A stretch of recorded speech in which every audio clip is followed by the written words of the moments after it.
नमस्कार स्टूडेंट, कैसे आप सब लोग। आई होप आप लोग अच्छे होंगे।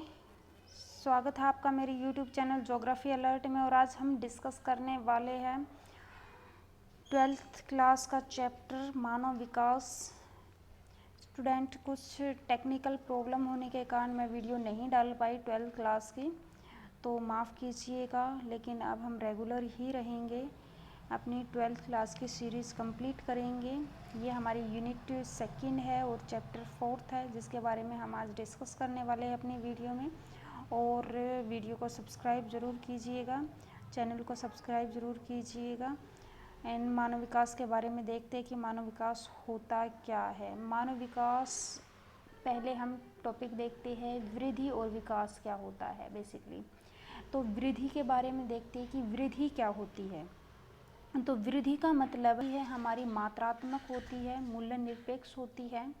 ये हमारी धनात्मक और ऋणात्मक हो सकती है।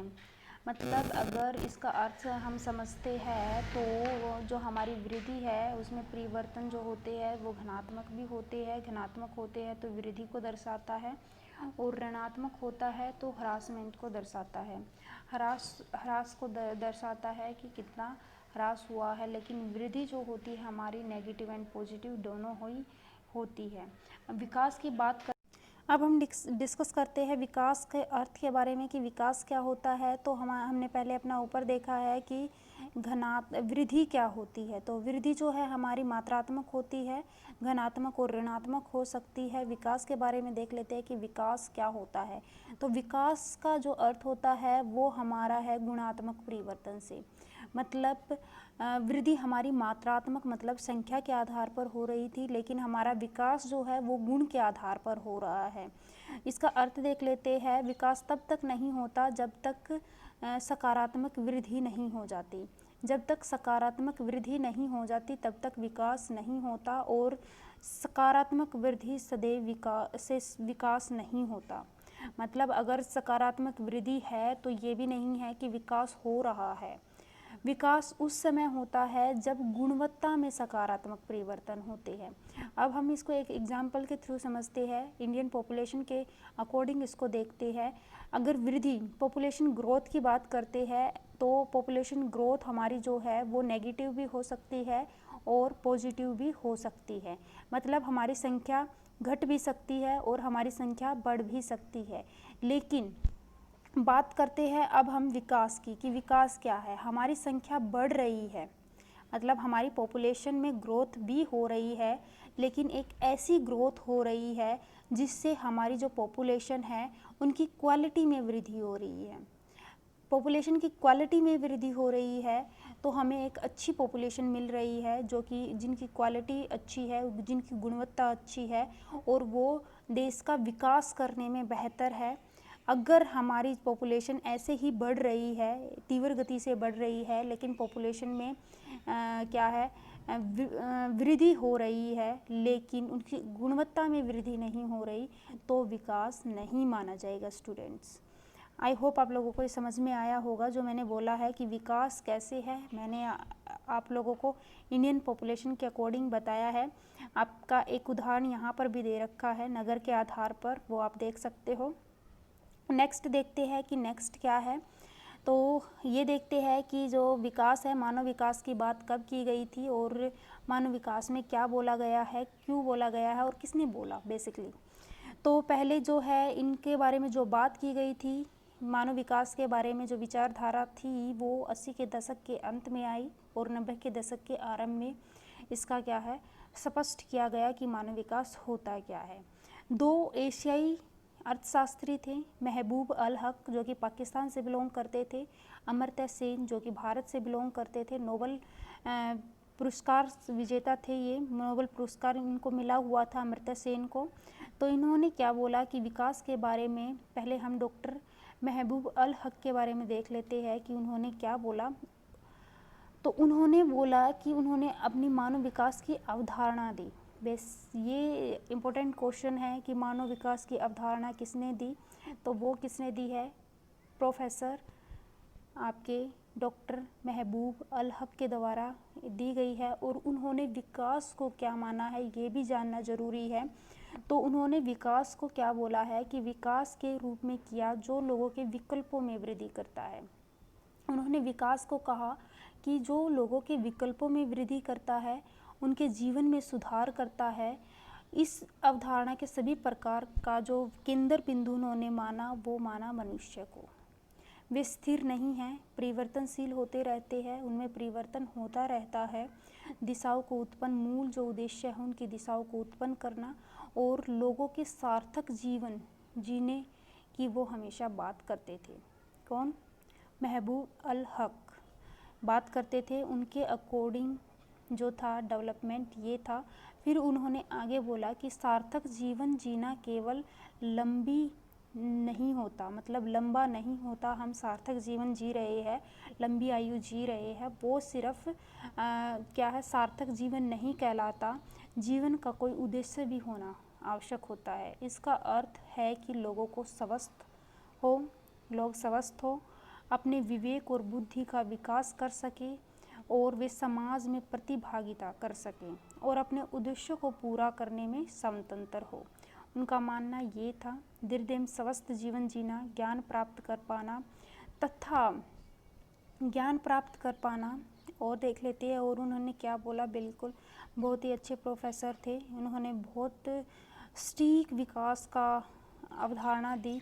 एक शिष्ट जीवन में कि पर्याप्त साधनों का होना मानव विकास में सर्वाधिक महत्वपूर्ण पक्ष रखता है। उनका मानना था कि एक ऐसा विकास होना चाहिए जो कि मनुष्य के सार्थक जीवन हो, उनकी शिक्षा अच्छे से हो, वो विवेकपूर्ण जीवन जी सके, स्वतंत्रतापूर्वक जीवन जी सके, अपने जीवन में कुछ उद्देश्य उनके होने चाहिए जिन उद्देश्य के आधार पर वो जीवन जी रहे हैं और उन उद्देश्यों को पूरा करने की उनके पास स्वतंत्रता होनी चाहिए। बेसिकली ये कंक्लूजन उनकी एक्सप्लेनेशन से निकल कर आता है। अब हम नेक्स्ट देख लेते हैं कि क्या है। इसमें यही बोल रखा है कि संसाधन तक पहुंच, स्वास्थ्य जीवन, मानव विकास, पूरा का पूरा कंक्लूजन जो मैंने आप लोगों को अभी बताया है वही इसके अंदर है। स्वस्थ जीवन होना चाहिए, शिक्षा होनी चाहिए, साधनों तक पहुंच होनी चाहिए आम लोगों की, उनकी क्षमताओं का निर्माण करना भी महत्वपूर्ण है। लोगों की क्षमता कि तो उनके विकल्प भी सीमित हो सकते हैं। उन्होंने एक एग्जाम्पल भी दे रखा है यहाँ पर कि कैसे अगर बच्चा एक्स शिक्षित है और वो डॉक्टर बनने का विकल्प चुनता है तो वो इम्पॉसिबल है, क्योंकि उसके पास शिक्षा नहीं है, उसके पास जो है वो बिल्कुल सीमित है, वो निर्धन है और वो बीमारी के लिए चिकित्सा उपचार नहीं करवा सकते क्योंकि उनके पास आय नहीं है, उनके पास साधन नहीं है। तो ये विकल्प क्या है, उनके सीमित है। तो ये जो विकल्प है, इन विकल्पों के बारे में उन्होंने बोला है कि ऐसे विकास नहीं हो सकता। नेक्स्ट हम देख लेते हैं कि मानव विकास के 4 स्तंभ कौन कौन से हैं, उनके बारे में डिस्कस कर लेते हैं। तो 4 स्तंभों के बारे में बात कर रहे हैं तो 4 है हमारा समता, तत्पोषणीयता, उत्पादकता और सशक्तिकरण की संकल्पना पर क्या है, हमारे विकास के 4 स्तंभ है। इनके बारे में देख लेते हैं कि क्षमता क्या है, तत्पोषणीयता क्या है, इनके बारे में हम थोड़ा सा डिस्कस कर लेते हैं। क्षमता का जो अर्थ है प्रत्येक व्यक्ति को उपलब्ध अवसरों के लिए समान पहुंच की व्यवस्था करना है। बिल्कुल जितने भी हमारे प्रत्येक जो व्यक्ति है उनके अवसरों तक पहुंचना समान, जाति भेदभाव नहीं होना चाहिए, लिंग भेदभाव नहीं होना चाहिए, आय के आधार पर भेदभाव नहीं होना चाहिए। कोई भी व्यक्ति है वो संसाधनों तक या जो उपलब्ध जो उद्देश्य उसके है उसकी पहुंच वहां तक होनी चाहिए, उसमें कुछ भी बाधा नहीं होनी चाहिए। बेसिकली नस्ली भेदभाव तो बिल्कुल भी नहीं होना चाहिए समाज में। तो उसके आधार पर उन्होंने बोला कि समता है, लोगों में क्या है, समता को बढ़ावा देना। इस आधार पर उन्होंने एग्जाम्पल भी दिया उस पर। तो ये विद्यालय के आधार पर एग्जाम्पल दे रखा है कि कैसे बच्चे के साथ अगर जातीय भेदभाव होगा तो वो शिक्षा तक पहुंचने में कहीं ना कहीं देरी होगी या उनको विकल्प जो है उनके सीमित होंगे। तो उस आधार पर उन्होंने बोल रखा है। नेक्स्ट जो है हमारा निर्वहन का अर्थ, निर्वहन मतलब सततपोषणीय विकास। सततपोषणीय विकास का मतलब है कि भावी पीढ़ी को भी समान अवसर देना। ऐसा नहीं है, जो रिसोर्सेज है, जो संसाधन है, वो हमने अब यूज़ कर लिए और नेक्स्ट जो हमारी जनरेशन आने वाली है, भावी जो पीढ़ी आने वाली है, उनके लिए वो अवसर ख़त्म हो गई। ऐसा नहीं करना है, ऐसे अवसर उपलब्ध करवाना है, उसमें निरंतरता लानी है, जो हमारी भावी पीढ़ी के लिए भी समान अवसर मिले। जो अवसर हमें मिले हैं वो हमारी पीढ़ी को भी मिलने चाहिए। समस्त पर्यावरणीय वित्तीय मानव संसाधन का उपयोग भविष्य को ध्यान में रखकर करना चाहिए। बेसिकली हमारा सतपोषणीय में यही बोला गया है कि भावी पीढ़ी के लिए भी हमें क्या है, उपलक्ष्य देने हैं, अवसर देने हैं, विकल्प देने हैं। सब कुछ जितने भी संसाधन हैं वो हमें ही यूज़ नहीं करने, हमारी भावी पीढ़ियों को भी अवसर मिलने चाहिए। नेक्स्ट जो है हमारा उत्पादकता का जो अर्थ है वो देख लेते हैं कि उत्पादकता क्या है। उत्पादकता जो है मानव श्रम उत्पादकता से इसका अर्थ लिया गया है कि मानव के कार्यों के संदर्भ में उत्पादकता है लोगों की क्षमता का निर्माण करके ऐसी उत्पादकता में निरंतर वृद्धि करनी चाहिए। जिन समुदाय के राष्ट्रीय में धन होता है उनके ज्ञान को बढ़ाने का अवसर अथवा उन्हें बेहतर चिकित्सा सुविधा उपलब्ध कराने से उनकी कार्य क्षमता बेहतर होती है।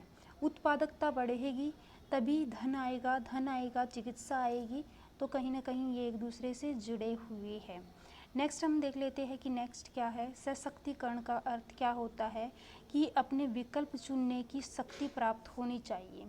किसी भी सोसाइटी में वहाँ के मनुष्य को अपने विकल्प चुनने की इतनी शक्ति होनी चाहिए कि वो आगे बढ़ सकें। उनमें स्वतंत्रता होनी चाहिए, क्षमता से आती है, मतलब शक्ति बढ़ती है तो स्वतंत्रता आती है, क्षमता आती है, लोग कुछ करने की सोचते हैं। लोगों की सशक्त करने की सुशासन व लोकोन्मुखी नीति की आवश्यकता होती है और सामाजिक एवं आर्थिक दृष्टि से जो पिछड़े हुए समूह होते हैं वो सशक्तिकरण का विशेष महत्व होता है। ये जो वर्ड है बेसिकली अभी महिलाओं के लिए बहुत ही यूज होने लग गया है, सशक्तिकरण। इसका यही मतलब है कि शक्ति होगी। सशक्तिकरण का मतलब है महिलाओं के लिए जब यूज़ किया जाता है तो उनका मतलब यही है कि उनमें शक्ति को बढ़ाना। अगर उनकी शक्ति बढ़ेगी तो वो उनको स्वतंत्रता मिलेगी तो वो समाज में एक अपनी पहचान बता पाएंगे। तो बेसिकली इसमें सशक्तिकरण का यही अर्थ है, वो हम एक समाज के लिए लेते हैं, एक जाति विशेष के लिए लेते हैं या एक लिंग के लिए लेते हैं।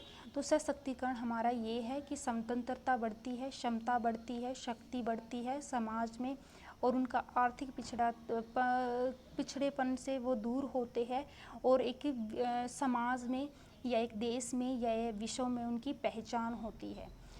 आई होप आप लोगों को पसंद आया होगा। अभी तक जो मैंने किया है बहुत मेहनत लग रही है। Students please subscribe this channel. और मुझे पता है आप लोगों ने अभी तक सब्सक्राइब तो कर ही दिया होगा। नेक्स्ट क्या है? नेक्स्ट है हमारा मानव विकास का मापन। मानव विकास का मापन कैसे किया जाता है, ह्यूमन डेवलपमेंट इंडेक्स को कैसे मापा जाता है, तो उसके बारे में देख लेते हैं। सूचकांक के बारे में शिक्षा, स्वास्थ्य और संसाधन तक पहुंच जैसे प्रमुख क्षेत्रों में इसको आधार माना जाता है। इसको इंडेक्सिंग दी जाती है, क्रम के आधार पर तैयार किया जाता है और जो क्रम की संख्या होती है, स्कोर होता है, वो 0 से 1 के बीच में होता है। 0 से 1 के बीच में 0 हमारा कम होता है, 1 तक जैसे जैसे बढ़ते जाएंगे तो वो वृद्धि होती जाएगी। अब हम नेक्स्ट देखते हैं कि क्या बोल रखा है। किया जाता है 3 इंडिकेटर्स को लिया जाता है। फर्स्ट जो इंडिकेटर होता है हमारा जीवन प्रत्यक्षता होती है जो कि दीर्घ आयु को बताता है। बेसिकली इसमें क्या होता है, हमारी जीवन प्रत्यक्षता होती है। जीवन प्रत्यक्षता का मतलब होता है कि लोगों की दीर्घ आयु, स्वस्थ रहने का, जीवन के जो जीने से ज़्यादा अवसर होते हैं, मतलब लॉन्ग टाइम तक जीते हैं लोग, उसके बारे में बोला गया है। और जीवन प्रत्यक्षता है तो स्वास्थ्य से कहीं ना कहीं ये जुड़ी हुई होती है, अच्छी से स्वास्थ्य संबंधी सुविधाएं होती है, तो लोगों के जो जीने का प्रत्यक्षता है, जीने की जो दर है वो भी बढ़ती है।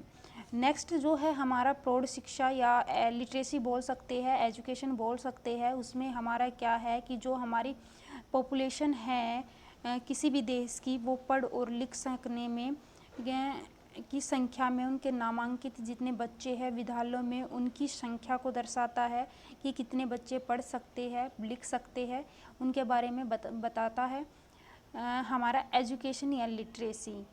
नेक्स्ट जो हमारा होता है आय का स्कोर होता है, जिसमें हमारी पर कैपिटा इनकम आता है। पर कैपिटा इनकम क्या दर्शाता है, जितनी ज़्यादा आय होगी लोगों का जीवन स्तर भी उतना ही अच्छा होगा, उच्च जीवन स्तर होगा, आय के आधार पर भी मापा जाता है। समझ में आया होगा आप लोगों को। नेक्स्ट जो है स्कोर की बात कर लेते हैं कि स्कोर 1 से जितना निकट होता है, मैंने अभी आप लोगों को बताया है 1 के जितना निकट होगा उतना ही अधिक ऊंचा माना जाएगा। जैसे 0.984 का अगर स्कोर देखते हैं तो वो अति ही उच्च होता है, इससे अगर ऊपर जाते हैं तब भी उच्च होता है। और जब हम 0.268 के नीचे आते हैं तो मानव विकास सूचकांक उतना ही निम्न स्तर का होता है, लो लेवल का होता है। तो आप लोगों को पता चल गया होगा कि कैसे कैसे स्कोर मेजरमेंट किया जाता है और कौन कौन से इंडिकेटर होते हैं जिसके थ्रू एचडीआई को मापा जाता है, मानव विकास सूचकांक को मापा जाता है। नेक्स्ट देख लेते हैं हम उपागम देख लेते हैं। मानव विकास के उपागम कौन कौन से हैं इनके बारे में डिस्कस कर लेते हैं। ये भी हमारे क्वेश्चन में बेसिकली आते हैं,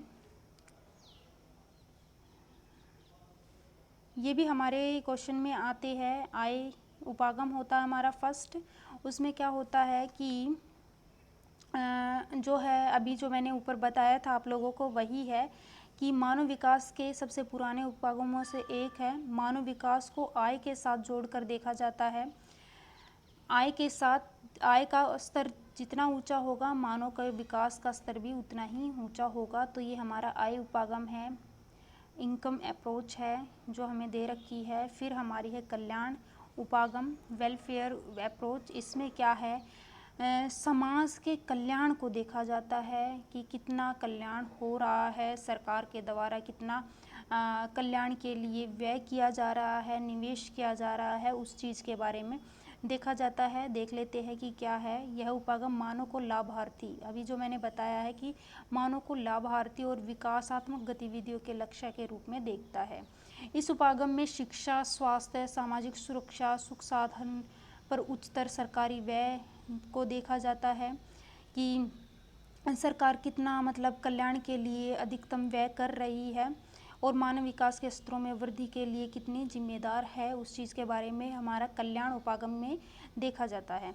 नेक्स्ट जो है हमारा आधारभूत आवश्यकता उपागम। ये देख लेते हैं कि आधारभूत उपागम कैसे आया और क्या है आधारभूत उपागम, आवश्यकता उपागम। इस उपागम का जो प्रयोग किया गया या मूल रूप अगर बोलते हैं तो वो ILO, अंतर्राष्ट्रीय श्रम संगठन, इंटरनेशनल लेबर ऑर्गेनाइजेशन के द्वारा प्रस्तावित किया गया था। उन्होंने 6 न्यूनतम आवश्यकताओं को माना था। स्वास्थ्य, शिक्षा, भोजन, जल आपूर्ति, स्वच्छता, आवास की पहुंच। ये इन्होंने 6 जो है उपागम या आवश्यकता मानी थी कि लोगों के पास, मनुष्य के पास ये 6 आवश्यकता बेसिकली होनी चाहिए। स्वस्थ जीवन होना चाहिए, स्वास्थ्य के लिए हेल्थ से रिलेटेड उनके पास फैसिलिटीज़ होनी चाहिए, एजुकेशन से रिलेटेड फैसिलिटीज़ होनी चाहिए, फूड होना चाहिए, जल की आपूर्ति होनी चाहिए जहाँ पर वे रह रहे हैं, स्वच्छता होनी चाहिए और आवास भी होना चाहिए। उन्होंने इन 6 आवश्यक मूलभूत को माना कि ये लोगों के पास होनी चाहिए और पर्सन की अपेक्षा की गई और मूलभूत आवश्यकताओं की व्यवस्था पर उन्होंने जोर दिया ILO ने। फिर हम देखते हैं क्षमता उपागम क्या होता है। ये हमने ऊपर भी देखा था क्षमता उपागम के बारे में। इसका जो उपागम का जो संबंध है प्रोफेसर अमृता सेन से है। उन्होंने बोला कि संसाधक तक पहुंचने के क्षेत्रों में मानव में क्षमता का निर्माण बढ़ते मानव विकास की कुंजी है। मतलब संसाधनों तक पहुंच मानव की क्षमता का निर्माण करते हैं। संसाधनों तक मानव की पहुंच होनी चाहिए, तो वो हमारी क्या है क्षमता उपागम होती है कि मानव में कितनी क्षमता है पहुंचने के लिए। अब हम ये भी देख लेते हैं, बॉक्स बहुत इंपॉर्टेंट होते हैं, क्वेश्चन बेसिकली यहीं से मोस्टली पूछे जाते हैं, ऑप्शन यहीं से पूछे जाते हैं। तो GNH के बारे में बोल रखा है। GNH क्या है ये देख लेते हैं। सकल राष्ट्रीय प्रशंसा, ग्रॉस नेशनल हैप्पीनेस इंडेक्स दिया जाता है। सबसे पहले भूटान में इसका प्रयोग किया गया था, वहाँ के प्रधानमंत्री ने इसका प्रयोग किया था और इसमें उन्होंने प्रशंसा के बारे में बताया था कि अगर विकास करना है तो विकास इस तरीके से होना चाहिए कि लोगों की प्रशंसा होनी चाहिए। प्रशंसा का मतलब है खुशहाल जीवन, खुशी, हैप्पीनेस होनी चाहिए। इसका जो अर्थ है वो प्रशंसा की कीमत पर उन्होंने बोला था कि सिर्फ भौतिक प्रगति ही विकास नहीं होती, विकास जो होता है सकल राष्ट्रीय प्रशंसा हमें विकास के आध्यात्मिक, भौतिकता और गुणात्मक पक्षों को सोचने के लिए प्रोत्साहित करता है और प्रौद्योगिकी विकास से होने वाले संभावित नुकसान को सतर्कतापूर्वक एवं ध्यानपूर्वक रखकर अपनाया है। उन्होंने बेसिकली बोला था कि हम नेचर जो है वहाँ से भी हमें क्या है हैप्पीनेस मिल सकती है, लोग हैप्पी रह सकते हैं, लेकिन ज़रूरी नहीं है कि टेक्नोलॉजी ही हैप्पीनेस को बढ़ाती है। हैप्पीनेस हमारी जो है आध्यात्मिक भी हो सकती है, भौतिकता और गुणात्मक पक्षों से को सोचने में प्रोत्साहित करती है। सबसे पहले जो उपयोग है वो भूटान में किया गया था इसका, ये मैंने अभी की 2019 में ग्रोस नेशनल हैप्पीनेस की अगर बात करते हैं तो कौन सा देश सबसे आगे है, फिनलैंड जो है सबसे आगे है GNH में, और सेकंड नंबर पर अगर बात करते हैं तो डेनमार्क है और थर्ड नंबर पर नॉर्वे है। ये हमारा GNH पे है। अब हम देख लेते हैं, मैंने पहले भी बताया था कि UNDP क्या है, हर साल 1990 में के बाद से ही अपनी क्या है रिपोर्ट पब्लिश करती है, मानव विकास सूचांक से हर साल पब्लिश होती है और उन्होंने 2 सूचकांक को माना है, जिसमें है मानव विकास सूचकांक और दूसरा है गरीबी सूचकांक। गरीबी सूचकांक के बारे में देख लेते हैं कि गरीबी सूचकांक होता क्या है, उसके बारे में देख लेते हैं और गरीबी सूचकांक में कौन कौन से देश आते हैं, कौन कौन से इंडिकेटर्स उन्होंने लिए हैं, इसके बारे में देख लेते हैं। सूचकांक में जो देश आता है, जो सबसे गरीब देश अगर माना जाता है तो नाइजीरिया है और 3 डायमेंशनल जो गरीबी सूचकांक में माने गए हैं मापन के लिए, उसमें है health, education and living standard को माना गया है कि किसी देश में अगर health facilities and education facilities and living standard जो है लोगों का, उसके आधार पर मानो गरीबी सूचकांक मापा जाता है। मतलब बेसिकली मापने की जो प्रक्रिया है ये 3 डायमेंशनल है और 10 इंडिकेटर्स इनके अंदर होते हैं, जिसके आधार पर गरीबी को मापा जाता है किसी भी देश की। ये हमारा जो दे रखा है कि 40 वर्ष की आयु तक जीवित न रह पाने की संभावना, प्रौढ़ निरक्षरता, ये हमारा यही दे रखा है जो मैंने अभी आप लोगों को ऊपर बताया है कि क्या क्या है। नेक्स्ट है हमारा अंतर्राष्ट्रीय तुलनाएं कि अंतर्राष्ट्रीय तुलनाएं करते हैं हम मानव विकास की, कौन सा देश कितने पर है, इनके बारे में बेसिकली देखेंगे अभी। तो इसमें है कि अंतर्राष्ट्रीय तुलना की अगर रुचि की बात करते हैं तो प्रति व्यक्ति आय जो हमने ऊपर देखे थे कि कौन कौन से इंडिकेटर्स है जो SDI को देते हैं और क्रम कौन कौन से है उसके बारे में इन्होंने डिस्कस किया गया है। उन्होंने क्या है 3 समूहों में, 3 ग्रुप में इसको क्लासिफिकेशन किया है। 3 ग्रुप का मतलब है उच्च ग्रुप जो उच्च समूह है, नेक्स्ट मध्य और थर्ड है निम्न। इसमें मानव विकास सूचकांक का जो स्कोर उन्होंने माना है, जो स्कोर है वो 0.8 से ऊपर हमारे 57 देश आते हैं। ये आपका 2004 का 2005 का डाटा है मानव विकास प्रतिवेदन का। नेक्स्ट जो है आपका मध्य सूचकांक की अगर बात करते हैं या मध्य वर्ग की बात करते हैं, लेवल की बात करते हैं, तो वो है 0.5 से 0.79 के बीच के जो है देश इसके अंदर आते हैं मध्यम वर्ग के। जो स्कोर जिनका इससे बीच में है तो वो हमारे मध्यम आएंगे, जिसमें 88 कंट्रीज़ इसके अंदर आती है। नेक्स्ट जो है निम्न 0.5 से नीचे जो देश है वो इसके अंदर आएंगे और इसमें 32 देश आते हैं। हम देख लेते हैं कि कौन कौन से उच्च स्कोर वाले जो देश है उनके बारे में देख लेते हैं कि कौन सा उच्च मानव विकास सूचकांक वाले जो देश है उनका स्कोर 0.8 से ऊपर होता है। 2005 का ये डाटा दिया गया है, जिसमें 57 देशों को सम्मिलित किया गया है। ये हमारे देश इन्होंने दे रखे हैं कि कौन कौन से देश है जो हमारे ये रखते हैं। तो इसमें क्या है, फर्स्ट जो है हमारा नॉर्वे है, 2019 में भी नॉर्वे ही है हमारा फर्स्ट पे। और जो सेकंड स्कोर की अगर बात करते हैं तो स्विट्ज़रलैंड है हमारा सेकंड पर। यहाँ पर 2005 का ये डाटा है, तो 2019 की बात करते हैं तो ये सेकंड नंबर पर है हमारा। और ऐसे ही जो हमारे देश है वो दे रखे हैं। तो ये हमारा जो डाटा है ये बहुत पुराना है, अभी हम इसका उपयोग नहीं कर सकते, हम नए डाटा के हिसाब से ही चलेंगे। नेक्स्ट जो है हमारा, इसमें देख लेते हैं कि कौन कौन से इंडिकेटर्स को इन्होंने माना है। तो स्वास्थ्य सेवाओं की उपलब्ध कराना सरकार की महत्वपूर्ण प्राथमिकताएं हैं और उनका जीवन स्तर उच्च होता है। और सामाजिक खंड में बहुत निवेश होता है, मतलब समाज के कल्याण के लिए अधिक निवेश यहाँ पर किया जाता है। फिर हम आते हैं मध्यम सूचकांक मूल्य वाले देश पर, जो कि हमारे क्या है 0.5 से लेकर 0.7 कुछ तक है, वो देश आते हैं। इसमें हमारे 88 देश आते हैं 2005 के अकॉर्डिंग। और उसमें ये वो देश हमारे आते हैं जो मतलब पूर्वकालिक उपनिवेशवाद से अभी अभी आज़ाद हुए हैं, सोवियत संघ के विखंडन के पश्चात जो देश आए थे। और मध्यम सूचकांक में बात करते हैं तो हमारा भारत भी आता है। भारत 2019 में 129वें स्कोर पर है। अगर रैंक की बात करते हैं तो हमारी रैंक 129 रैंक हमारी है, जो कि हम मध्यम सूचकांक मूल्य वाले देश में आते हैं। और नेक्स्ट जो है निम्न सूचकांक मूल्य वाले जो देश है, मानव विकास के निम्न स्तरों वाले जो देश है 32 है। और इसमें जो आते हैं देश निम्न में, वो हमारे है नाइजर 189 लास्ट का है, जो कि निम्न सूचकांक में आता है।